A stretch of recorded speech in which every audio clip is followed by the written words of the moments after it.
What's up, my guy? Welcome to another episode of the Average Joe Sports Podcast with your host, as always, Don here in LA.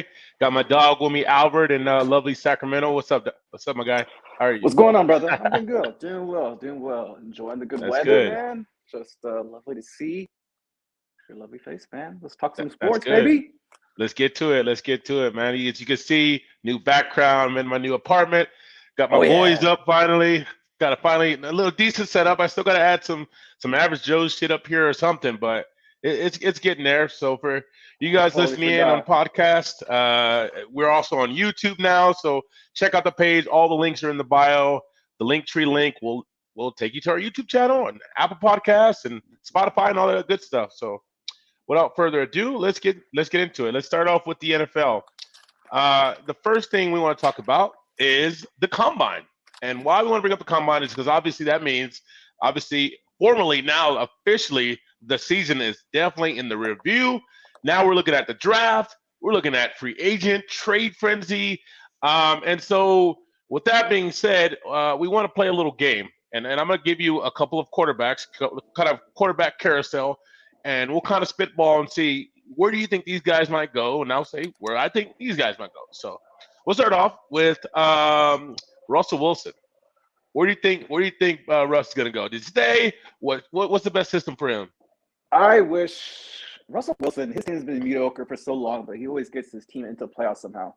You know. Right. Um, but I feel like he's afraid to just fully commit to a trade or to like say, "Get me out of here." I don't know what the beef is with him in Seattle, but he's just a little scared to just maybe he's just scared of retaliation from fans. He's a loyal guy, but with that being said, I think he's gonna have some drama out there, and ultimately he's in Seattle. Um, Yeah. I don't know. I don't know what their thing is, but I think he'll stay in Seattle. He just I don't know. Yeah. He's always been labeled as this like cornball, straight edge guy. Like so I don't think it's hard for people to fathom like him actually sticking to his guns in terms of I really want to get the fuck out of Seattle. I'm done. Me personally, I actually had him pegged as probably a popular vote outside of Seattle. Steelers. Obviously, Really, they've had it. Yeah, at Steelers. Earlier, I had him at Steelers. However, there was a comment, there was a rumor about him going to Washington, and he shut that shit down. It was basically along the lines of like, hey, East Coast is cool. Got love for the East Coast, but definitely West Coast I just is can't where I see want to be. Seattle. I just can't see Seattle throwing in the towel. Like if they had a backup plan at quarterback, if they had a young cat waiting, but that's the Pete Carroll he wants to win now. He's not a young coach. He's not Right. going to be down for a reset. That's my only issue. I don't see Seattle being like, all right, give me some first rounders. We'll rebuild. I think they're trying to win now, even though their roster is not the best it's been. They try to squeeze out a little bit whatever they can get out of Russell Wilson, but I mean, ultimately I wouldn't mind it. Give me all the NFC drama except for the Niners. But I just can't see Russell Yeah, doing that. I just think I can't. It's hard for him going. It's hard for me to see Russ in a different uniform. It's hard for me to see where it makes the most sense. And like you said, at Seattle, I think they still want to win. They're consistently winning team. So I don't know. Next, we're gonna go up. We got Carson Wentz. Um, I really don't give a fuck where he goes. I think I've said in the past. I think he's trash. I think he's trash. Yeah, I think he's on a contract for 3 years left on his deal. I don't know who's taking that. Um, I honestly I just left him at Colts. I don't know. I don't know where he's gonna go, but there's a lot of the GM and their coaches talk a lot of shit about him, and not about him like directly, but just had a They lot of should. smoke saying like, hey, they don't want like we gotta do better, this and that. So I just don't see how he's back, which Right. is crazy what they gave up for him. Well, they didn't give up the Yeah, whole first round fucking pick. farm for first round or the third or something like that. But I just don't Right. see him being back in the Colts. Um, I put Panthers. Panthers seem like another little bit desperate, a little bit. Their coach is trying to win. Right. Um, I don't know if it works money wise, but Yeah, I have to check that yeah, I out. But mean, it's kind of like Darnold 2.0. You know, that's why I yeah, saw it. he's an expensive Darnold. Like Yeah, expensive. yeah, Like just and in then you terms got of his contract. Uh, it's just I don't know. I don't want any part of Carson Wentz. I knew he was a bag of. I knew he was a dumpster fire before he left the Eagles. I was kind of disappointed as a Cowboys fan. I was kind of disappointed. I wanted him to ah stay. An Eagles fan yeah. locked that motherfucker up. But I mean, I don't think they can work with Jalen Hurts anyways. But that's another conversation. And then we have a couple guys that I don't really. I mean, Teddy Bridgewater, Mariota, Mitchell Trubisky. Out of those guys, who do you think has probably the most weight? Maybe Teddy Bridgewater. Where do you think he might go? I think Bridgewater. I think he's gonna go back to the Saints maybe and back up. That makes sense. Taysom Hill, or right. Yeah, I think I can see him going back to the Saints. But I think those three guys you mentioned, Mariota, Trubisky, Bridgewater, is kind of the key to this free agency, this quarterback free agency. There's a lot of the big names are out there, but realistically, is that going to happen? Is there going to be that much movement? Are Rodgers and Russell Wilson and Watson going to be moved? It sounds good. It sounds good. It looks cool, but like at the end of the day, how many big name quarterbacks get traded like that? Almost never. So I think this little threesome is going to be key to the free agency. They some of them might work out. You might go like Jimmy G. He might be like the top of that class. The second tier quarterbacks, he might be like the top of the class. But those three, they'll be like a backup plan B for a lot of teams, and that's what probably end up being plan A for them. But yeah, I got Bridgewater, Saints, Mariota. I got Broncos. I don't know. I don't know if Rodgers will go there. I thought he was. It looked like he was, but I think he just kind of like the Russell Wilson. I think it was a lot of smoke, but he's like, I love me some drama, and I think he just wants a $50 million contract from the Packers at the end of the day. And then I got Trubisky going to the Steelers. Yeah, because I mean, with the whole Rodgers thing, it's not like they're doing anything like they're not babying him in terms of like, okay, let's bring in more receiver help. I mean, they're drafting other quarterbacks. I mean, yeah, they're getting defensive help, shit like that, but they're not like, okay, fuck the defense, let's give him weapons, let's give them an O-line, let's do all these things, right? They're like kind of like, all right. I mean, if you want to be here, you want to be here. Then you know. So last one we'll go with, or we'll go with Jimmy G. I'm going with Tampa.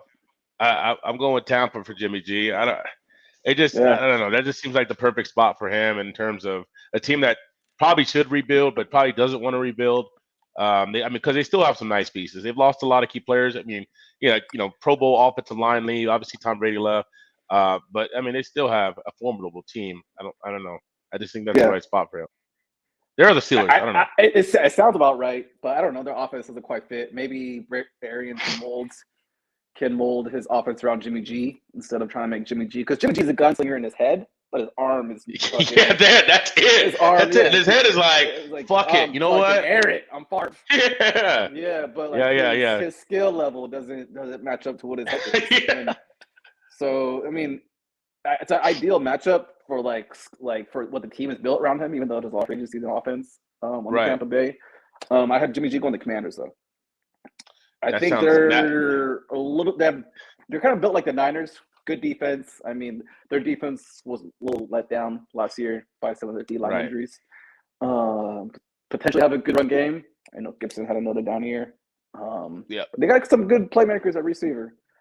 They got some. They have. I mean, I seen an article the other day that they probably obviously not as great, but the closest thing in the NFL to Deebo Samuel is Curtis Samuel. I mean, he's like a Deebo light. I mean, he's a Swiss Army. You could use him in a lot of different ways. Obviously, he hasn't been able to stay on the field. But and backtracking, as you said, Commanders. I know you'd be like, I don't like the name, and I've said, oh, it's not that bad. Hearing you say that shit, I was like, oh, that's terrible. That's terrible. Fucking terrible. It's terrible. Commanders. Oh man, I don't know if I can get down. I know when I first told you how you feel about it, you're like, whatever. Like, yeah. I strongly don't like this name, but here I am, just using it casual sentence now. Right. So obviously with the combine, free agency starting, and do you think a team like, I don't know, Giants, Eagles, NFC East kind of hold the cards for the draft? Obviously you have the Jets and things of that nature, but do you think a team like the Eagles flirt with the idea of getting a quarterback? Do they get in on the fun? I mean, they have 3 first-round picks. They obviously have Jalen Hurts, but I mean, what do you think? I don't know. Yeah, they should definitely listen to offers. Watson, Wilson. Listen, you got 3 firsts, and then you pretty much have another first in Hurts. So it's like 4 firsts. Hurts is not just some trash quarterback. He's really good. He might not have the best arm, but he can win you some games. They kind of. He's a placeholder. He's a placeholder. He like can if Wilson went to the Eagles and they got back Hurts, you would stay relevant. You can stay relevant potentially, right? Yeah. We've seen when Wilson went out, they had I forgot his name. he had some level of success, and Jalen Hurts is better than him. I forgot the guy's name. Quarterback. He filled in. Geno Smith. Geno Smith. Geno Smith. Yeah, he came in for a game or two, and he did okay. He's okay. Yeah. And obviously Jalen Hurts is better than Geno Smith for sure. Oh yeah. Leaps and bounds. But yeah, it's so yeah, definitely got to listen. Eagles got. I can see them maybe trading back again and get another first for a better quarterback class next year. This quarterback class isn't the best, so I don't know if you want to invest. Oh, it's awful. Your assets into this year, but if they want to push it back another year, so be it. They're obviously not going to win this year unless everything clicks. Right. But this quarterback class listen, be smart about it. Don't fucking jump the gun just because you got those assets. You can always trade. Trade him. Trade him. As a Cowboys fan, I want them to trade. Get rid of him. Get rid of him. No, you do whatever you got to do. Trade all three of them to get like the second pick and get like Aiden Hutchinson. That's what you. Yeah. Please. Yeah. No, I seen I put a post the other day talking about how weak the quarterback class is. Like, I was looking it up, just trying to pondering. Let me see like when the last time the quarterbacks have been outside of the top 15, and it was only Chad Pennington in 2000, and he was 18th overall, and then EJ Manuel. To the Bills and number 16 overall. It's 2013. So it's always been really top 3, top 5, top 10. But it's like this quarterback classes. We pick it now as in top 10. Now I've been seeing him 8 overall, 7. I don't know why. Definitely got to overdraft for one of them, and they have to. And I don't know if they should, but they have to when it comes to quarterbacks. But ideally, these guys will be picked in the 30s or 20s. But someone's going to go in the 20s or in the 1 through 20. Yeah, when's the last time the team had 3 picks in the first 20? 3 of the first 20 picks. I have no idea. But luckily, there's not the loaded class. You know what I mean? Yeah, at least for quarterback. A lot of good linemen. Receivers. Deep class receivers is cool. There's not like a stud. There's not the top tier. It's not Chase. It's not those. Yeah, but there's some franchise. No franchise chasers, which is good. I mean, for a Cowboy fan. But if they play smart, kind of just push it back a year. You never know. Nah, fuck that. Don't play smart, Eagles. Don't play smart. Spend that shit. Spend it. All in. No money out. So before we end up transition to NBA, or not NBA, but NBA, let's talk about the Cowboys and the Niners. I'll start off with Cowboys. Obviously, the draft is near. Draft is coming in a couple of months. And I'll kind of talk about our top draft needs and what I think the Cowboys need. There's 3 positions. One, they need a traditional linebacker, middle linebacker to free up Micah. They need someone. They had somebody, Keen O'Neal, come in as a revamped safety, the linebacker. He was hurt for pretty much all the year. Leighton Vander Esch, we've seen that he can be serviceable, but he's had a long injury history with neck problems and all different types of things. And he has his moments, but really he's shown that the first couple of years he was serviceable. He was great. He had a good year or two, but he's not the guy. So I definitely think they need a middle guy to kind of plug in there, and also to complement that middle as well. The Cowboys finally, just like the cornerback position, I mean, they have Diggs now, but that's controversial. We'll talk about that another day. But they've always needed a run-stopping defensive line. They need a run like a beefy motherfucker. They need give me a Vance Wilfork motherfucker, a beef, corn-fed. Grease coming out of his fucking veins, everything. Give me one of those big motherfuckers. Who's the guy from the Chicago Bears? The guy from the Bears, Chicago Bears, the big ass run stuffer. Akeem Hicks. Hicks. Give me him. That's because they got the skinny guys. They got the track stars. They got Parsons. They got Gregory on the end. They got the guys that can do that. They got Lawrence. We'll see. But they need a run stopper. Someone will roll their sleeves up and just fucking. Yeah, like a team like the Niners, where it's a terrible matchup because we got no damn bones. We have no structure. Yeah. We have like speedy guys, and that's not what you guys do. We need some meat up the middle, and then finally, Tyron Smith. God, I love him, but he's always hurt. And as you can see through the retirement of Frederick and just kind of Zach Martin, he's great when he plays, but he's have a hard time staying healthy anyway. Meaning we need another left tackle or a guard. We need an interior offensive line or somebody to plug a hole because there's an odd man out that continuously is not performing well. So that's kind of third, but 1 and 2, interior lineman, interior linebacker. What about you for the Niners? So a little strength, a little beef. That's what you want. Yeah, I want beef. Like that. No homo. No homo. Hey, yo. 49ers offseason wish list. I want a cornerback. A lot of people, I feel like, over-exaggerate the 49ers quarterback problem. We got torn up a little bit by Cooper Kupp, but I mean, every team got torn up by Cooper Kupp. And I hear Niner fans just like, we need a Cooper Kupp stopper. Yeah. I'm like, there isn't one. There is not one. No, there's no one. No one's gonna do that. Yeah. Like, there's people like, we need to shut down corner. Shutdown corners don't exist anymore. There is no Darrell Reeveses. Jalen Ramsey got torched by Cooper Kupp. Not Cooper Kupp, by what's his face? Odell. No, Evans. Evans.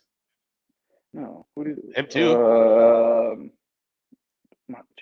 Yeah, I guess so. Yeah. Yeah, there's no such thing as a shutdown corner nowadays. So it's like we just need better talent. We don't need someone to start right away. Kind of push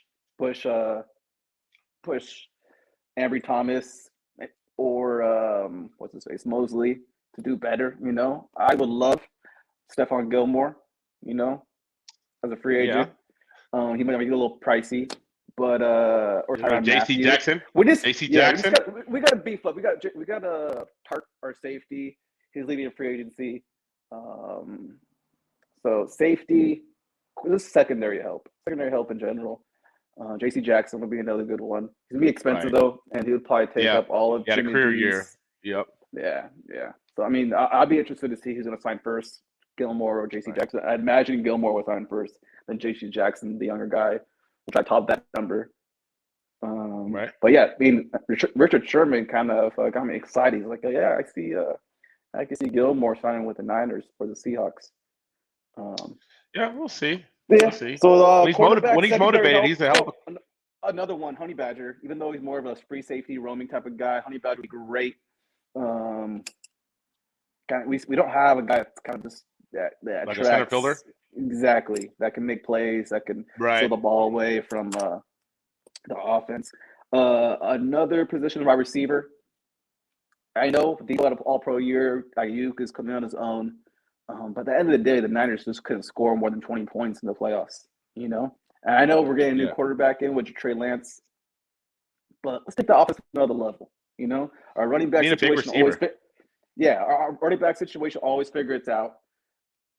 Our tight end situation is going to be solid with Kittle. We got Ayuk, Debo. But yeah, Trey Lance, just put the ball in Trey Lance's hand. He can air it out. A big receiver, like you said, there's a guy in North Dakota State, Christian Watson, 6'4", runs below a 4.4 40. He was Trey Lance's number one option a couple years ago.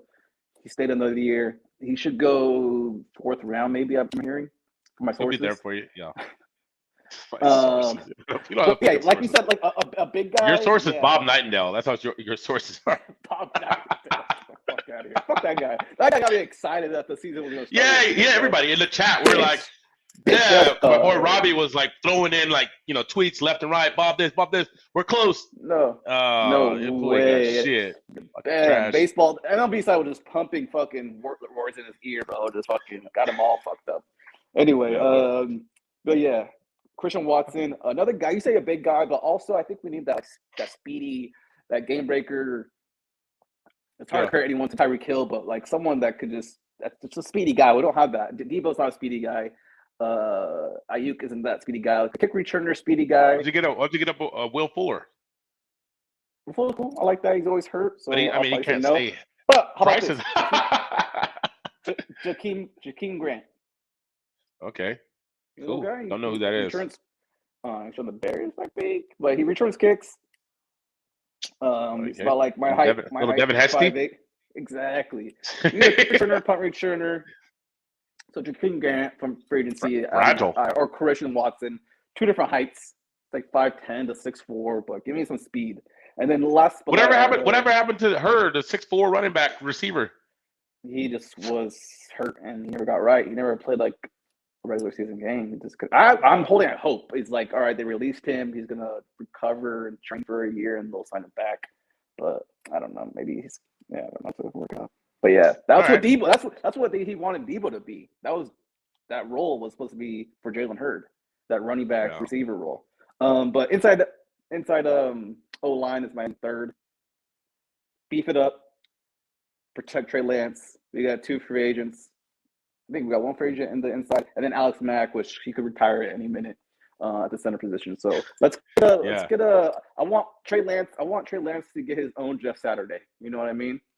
Payne Manning, Jeff Saturday, bam. Trey Lance, bam, his own center. Okay. So, that's my wish list. All right, cool. Let's so now we heard about Cowboys, free agency, Niners. Let's transition into NBA. Now that 3/4 of the season is done, let's issue out, because we love to get out fake accolades. Let's give you 3 quarters post All-Star awards for the NBA. I'll start this off. MVP, I got Joel Embiid. That's it's more of a. I'm going to treat this as kind of now, but also kind of like predicting the future too. So, because obviously Joker's been fucking smashing it as well. What DeRozan's been on a hell of a run, but Embiid, just what that steam that the Sixers are gaining, and just obviously what his production was already. That's my pick for the MVP. What do you got for MVP? I was gonna say Embiid, but just for sake of argument, I'll say Jokic, the Joker. He's he's a baller, man. He is it's ridiculous. His stats like fantasy sweetheart. He does. I had him last year in one of my leagues. You plug him and he just fills it up. He fills it up, man. He does. Does everything. He's keeping his team in the top half of the Western Conference without 2 of their best players. Without Michael Porter and Jamal Murray. Porter, are you kidding me, man? Without a beat, there's ballers, and he gets so much fucking superstar calls. He played the Kings the other day. My God, bro, he was just a little bump, and they call foul. Yeah, he's a little. He does a little fragile, motherfucker. He's a great player, but he got so many superstar calls that piss me off. Yeah, he's good. He's good at maneuvering his body the way he needs to. And he's so big. I mean, he could shoot the outside shot. He's a phenomenal passer. He's got inside moves. Like, it's like, what the fuck do you do with him? Like, what do you do with him? He's tall as fuck. Okay, next we got Rookie of the Year. I think it's probably unanimous. We can kind of, skip this one. I think we both agree it's Evan Mobley. Yes, sir. Oh, yeah, we got to pat yourself on the back for predicting Evan Mobley. It's going to be good. That's good. Good stuff. And then Coach of the Year, you have to. I feel like you have to have JB Bickerstaff. You have to have, in my opinion, the Cavs lost arguably at the time their best player in Colin Sexton. Last year they went 22 and 50 or 60, whatever it was, 22 and 60. Horrible. They were like 30 games under 500. This year they're 36 and 25, fourth in the Eastern Conference. I mean, obviously they got Evan Mobley now, but like, he has to be a front runner, at least top 2. JB Bickerstaff. Who do you got? Enlighten me. Oh, I'd love to. I got Taylor Jenkins. Do you know who he coaches for? No, I don't. He's in the Grizzlies, the Memphis Grizzlies. I almost went with them, but I just, I did. It's because he's got Ja Morant. It's just this motherfucker's like putting the whole fucking. Ja Morant, but he's actually, they're a good team, not just offensively and defensively.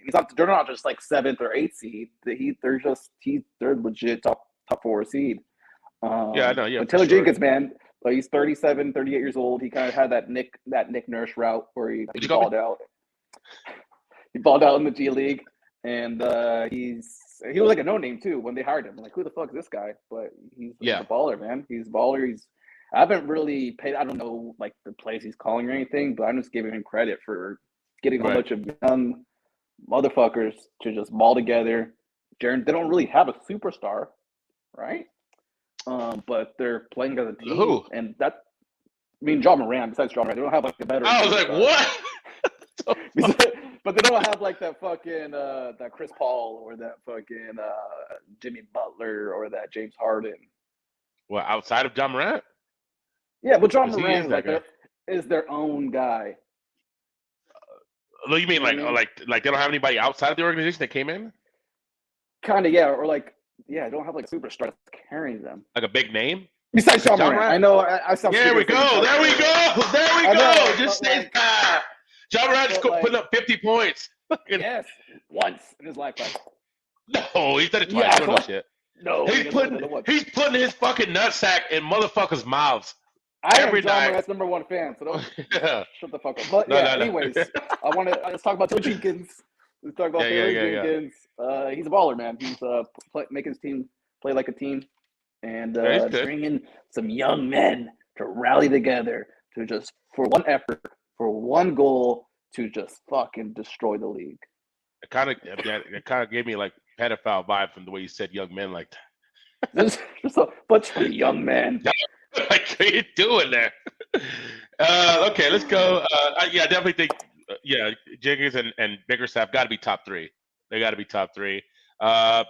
Defensive player of the year, I got Giannis. I just feel like he's the only person I think that can jump him. Michael Bridges has been nice. He's been cool, but the only person I could probably take over Giannis is Gobert, and he's been hurt. He missed like big hurt. Long ass time. So Yeah, I mean, who do you got? I got someone Who you got, motherfucker? Here we go. From the same team. Drew Holiday. Who? Jaren Jackson. Because when he said same team, I was thinking Bucks. Because Drew Holiday would have been a nice pick. Yeah, okay, but yeah. That's a good one. Jaren Jackson, nice. Lengthy. He's just he can defend multiple positions. He's 3 and Big D. Yeah, he's balling out. I wish he could be a little more put together and offensively, but that's not what this award is for. Defensively. But think big picture here. He's been balling out this year. Jaren Jackson, I'll give him his flowers. Too. And we'll wrap up the awards with most improved, my guy.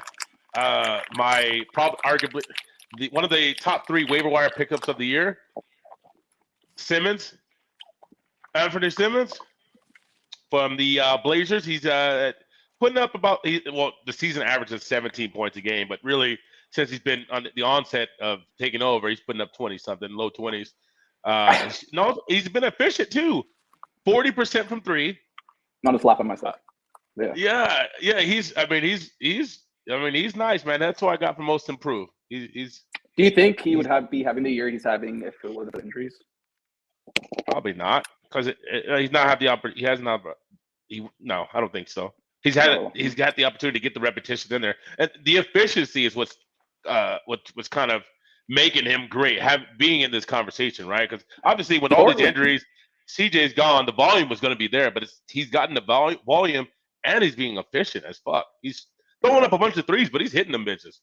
So I'm a little salty because I was using my waiver wire pickup, man. I'll just drop him, pick him up for like a month and a half, and then I kind of lost sight of him. And next thing you know, he's having like a week and a half and just fucking.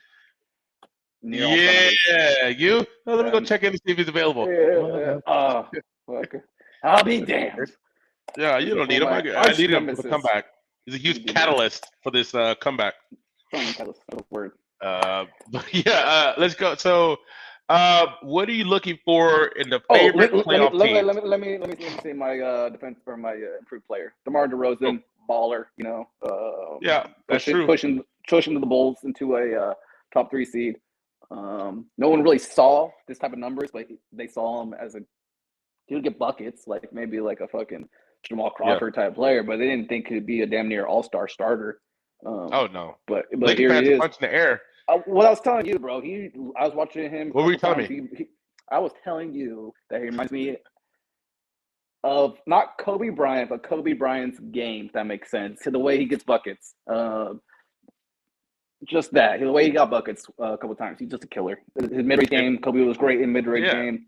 But DeMar DeRozan, most improved, dude's a baller and great pickup. One of the best pickups of the year. The best pickup of the year, I think. Go ahead. Yeah, I was gonna say Laker fans probably punching there because because a lot of Laker fans were like, DeRozan, do we want him? I remember that, like, you want him? He's okay, like he's cool, but he's not what we need. Look at our ass.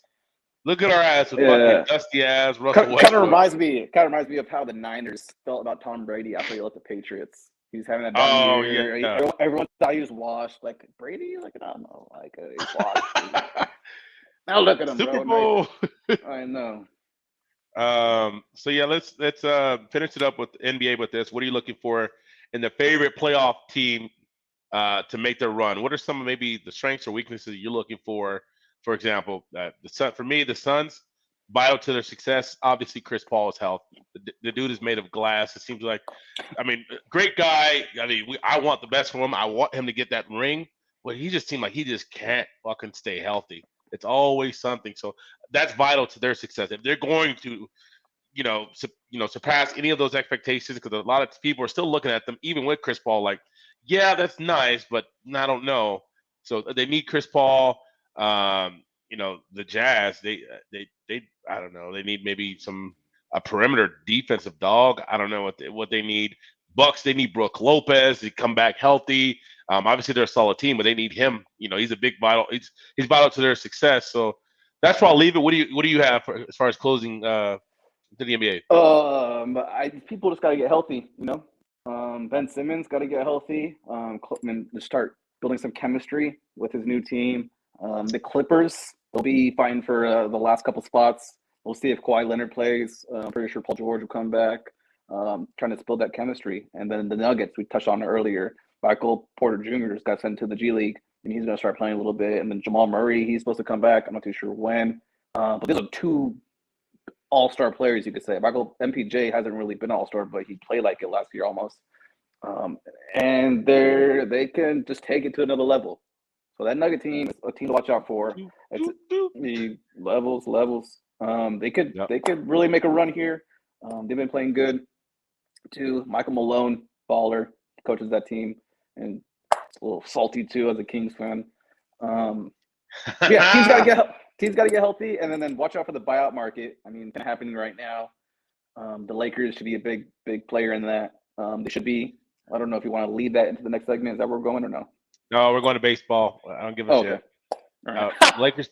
I'm on air. Lakers fans know that we fucking suck, and that what we want for this season is for it to be over. We want it to be over. Yeah, like it's over. Yeah, I don't have anything. I was thinking we can transition to baseball. Any closing comments on the Kings? Because I don't give a shit about the Lakers right now. They're not worth the comment. It hurts to see Halliburton average 10 assists a game, 20 points.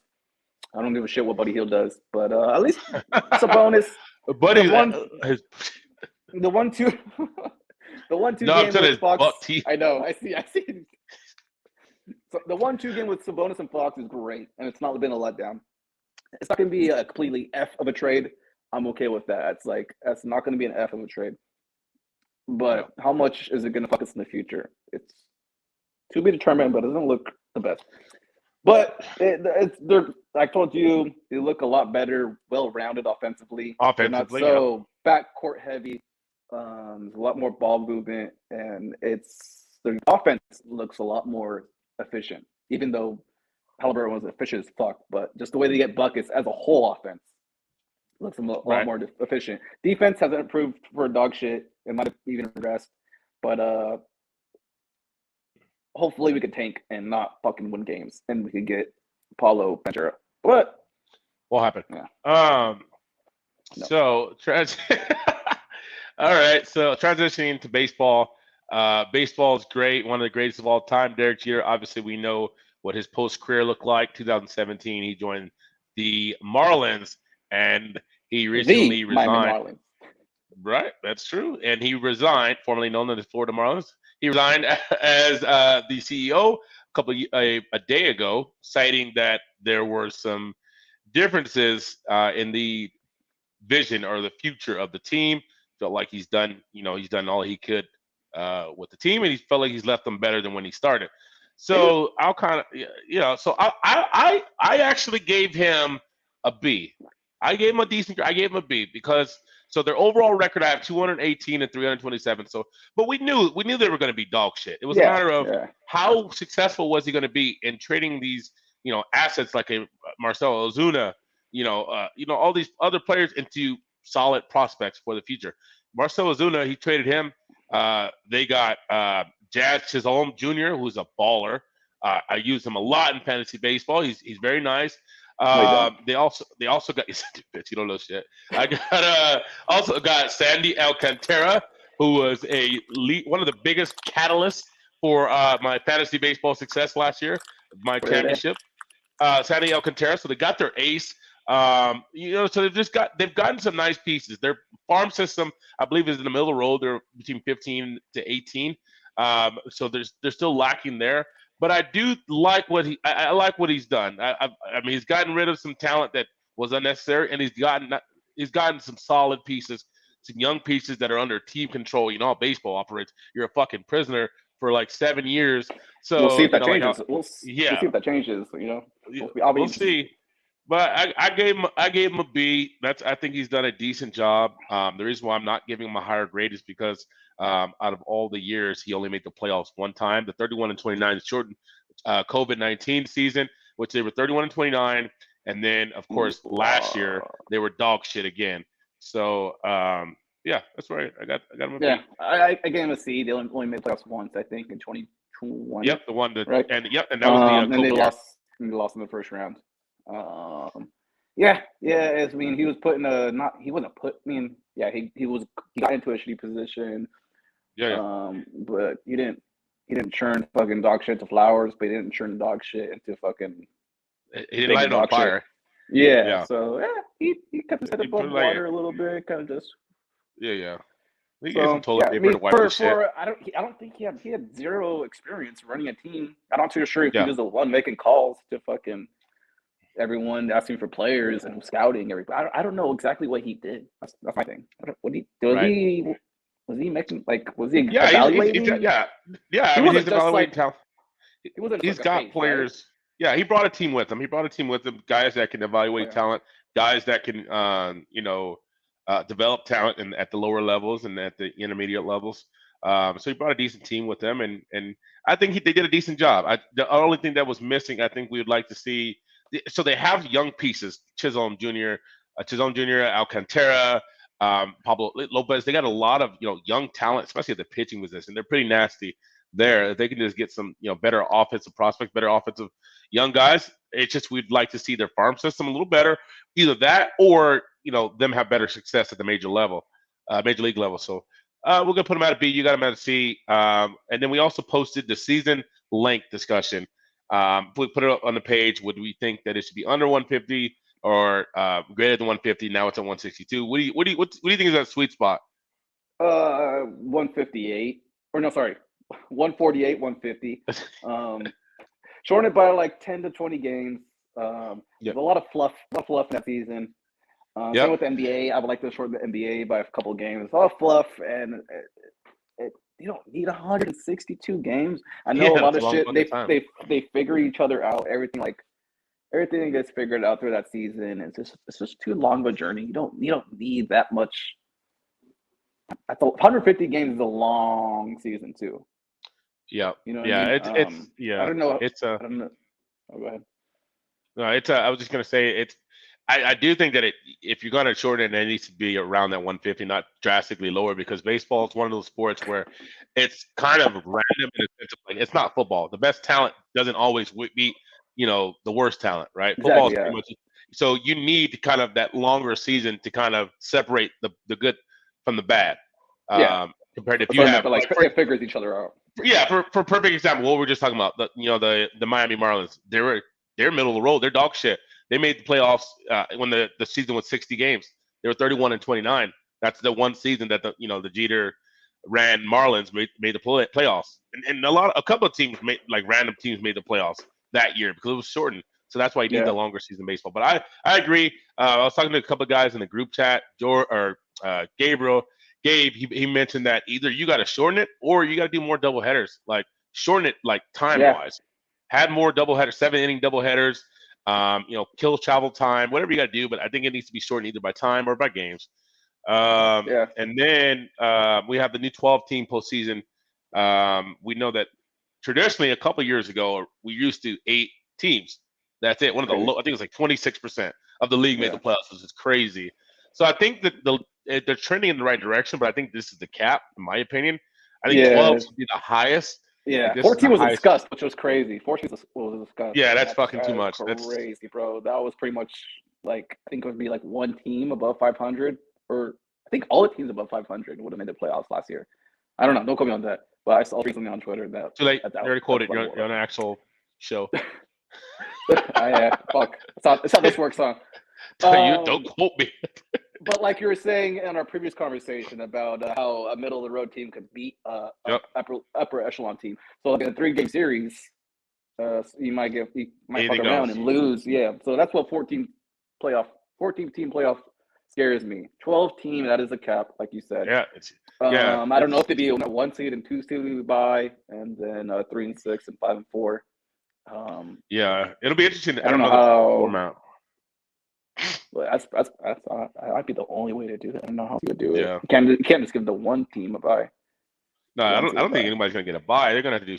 They're gonna play each other in shorter series, like 3-game series. Think so? Yeah, for sure. It's 1 Well, and 6. yeah. If there's a bye, it would have 2, to 5, and 3 and 4. It would have to be a 5 or 3-game series. Yeah. Probably 3-game series. 1 plays 6. 2 plays 5, 3 and 4. On each side, of course. I think that the only thing that loses here is that I think everybody loved the wild card game. It was kind of like the equivalent of that short burst of like, kind of like reminds you of football. Like one game means so much. Like people love seeing that. Or the Probably NBA as a Dodger, probably as a Dodger fan, or a great team that maybe they just missed the division by a couple of games, whatever the case may be. They probably hate it, because now you get into the one game. But other side of that, it's exciting as a fan to see one game. Like that's definitely going to be missed for sure. And so obviously we know that the lockout is still going on. They're still discussing, arbitration dollars. They're discussing, a competitive balance tax in which, as of right now, if you luxury tax and all those type of things, if you spend a certain amount of money, you get taxed a certain amount. There's been talks of trying to increase that. Obviously, in turn, by increasing that, they would increase salaries as well. So obviously, owners are against that. Players want that because obviously they want to get paid fucking more. So that's where we're at with baseball. And we'll finish the show up with MMA. I don't know how much you've read into Massvidal and Colby Covington chaos. They fight this Saturday for the first time. Kind of a backstory from them is that they both fought out of the same camp earlier on in Florida. They were roommates at the time. They were very close friends. Yeah, they were very close friends. And chaos, Colby Covington, he left. I believe it was American Top Team or something like that, ATT. He left the camp. He had a disagreement with somebody else outside of Massvidal. Massvidal is still close to that particular person. And, of course, naturally, their friction kind of, he stayed with the team. The other guy left, so they started to have that friction. They've always had this kind of talk of like, hey, we'll fight. Never came into fruition. Now it's happening. Covington has had a lot more success. Massvidal has been like this kind of journeyman brawler, talk shit, I'll fight anybody. They're both not at the tier of Usman. They both lost to Usman, who's obviously pound for pound probably the best in the UFC right now. But wait, you have any thoughts on the fight? I do not. I probably don't keep up with the UFC as much as you do. You kind of just read the headlines. Yeah. Right, exactly. Fighting, yep. You know what I mean? So, but I like Massvidal in it. I don't know if that's a good choice or not. I like his story. He said he brought himself up from the gutter. Fucking, I think he said he was homeless maybe. But yeah, I've seen more fights than him. Covington, don't quote me on this, but he bought a $50,000 chain. Actually, do quote me on that because I know that's true. He bought a $50,000 chain about the Chaos Camp. So I'm looking forward to seeing that chain just for the fight. He bought that. So he's a brawler, man. So he's a brawler. He's currently right now betting odds Covington's minus 360. Masvidal is at plus 260. So if you're betting, you take the Masvidal. I mean, he's tough as nails. I do think Covington's going to win the fight. I'm not going to put any money on it. Is there a coin event? What's that? Who's the other fight in that? I would have to look at the card. Again, but Masvidal. I think if his only chance of winning, he's got to go for a knockout or something early on. I think if it definitely goes the distance, Covington's going to take it. Covington is he's just coming off a loss from Usman. He did beat Tyron Woodley before that. He's just a better fighter right now at this particular point in his career. But that's all I have for the show. Any closing arguments? Any closing statements? Anything you got, my boy, for another episode of the Average Joe Sports Podcast? I don't have anything for you. I'm gonna say it's been a pleasure. Looking forward to next week. Absolutely, But brother. don't quote me on that. Do not quote me on that. But I am looking forward to another week. Absolutely. Also. Stay safe, brother. We'll be in touch. Sour Patch, you blew it. You dropped it. I've seen it. All right, guys, if you're listening on the podcast or whether you're watching on video or YouTube, it's been a pleasure. And tune in next week for another episode of the Average Joe Sports Podcast. And we are.